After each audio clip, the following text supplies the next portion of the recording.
Before we begin, please imagine the bell notification is on and you're subscribed to Huna Stories.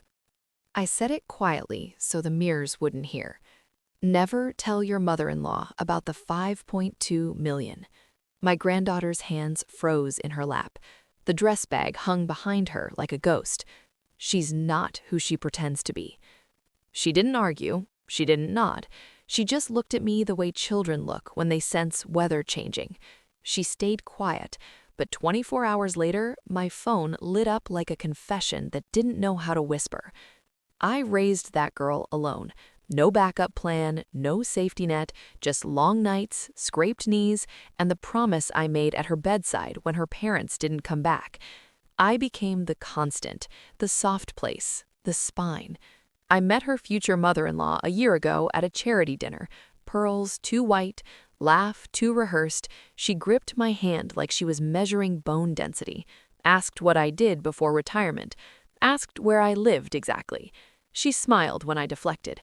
Smiles like that always mean hunger. I'd seen it before. People who don't want you, they want what reflects off you.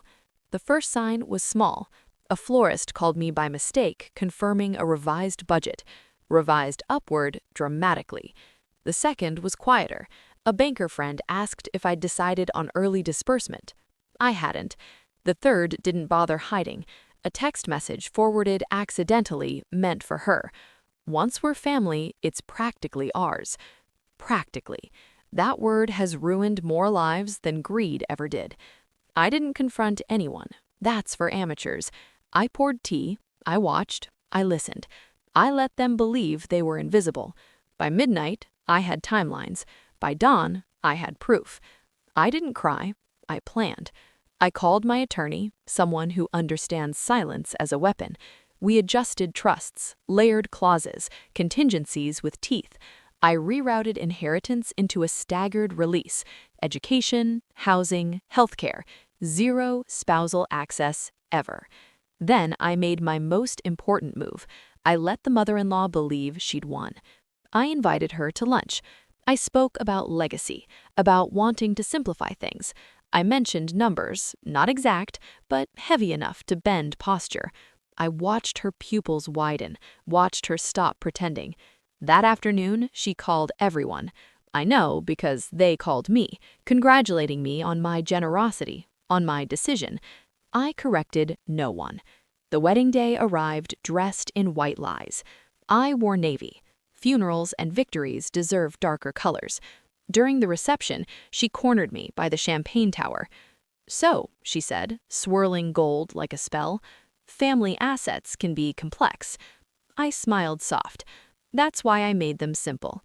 Her laugh cracked. Just a hairline fracture. The speech was scheduled after dessert. That was my doing. Sugar lowers defenses. I stood. The room leaned in. I spoke about raising a child alone, about promises kept, about how love isn't proven by what you take, but by what you never try to touch. Then I turned slightly, enough to include her. I also believe in protecting what we build from those who mistake proximity for entitlement. The air shifted. My attorney stood, explained the trust, the clauses, the irrevocable boundaries. Her face drained in stages: confusion, calculation, panic. She interrupted, loud, desperate. "You can't do this." I met her eyes for the first time without warmth. I already did.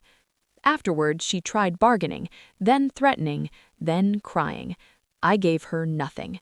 Silence is expensive when you can't afford it. My granddaughter hugged me later, long, hard. "I'm sorry," she whispered. I kissed her hair. "You listened. That's why this worked." Tonight, the house is quiet again, the kind of quiet that comes after storms decide not to return. Betrayal hurts, but outliving it, outthinking it, that's something else entirely. I didn't raise a fortune. I raised a woman who won't be owned, and that was the real inheritance.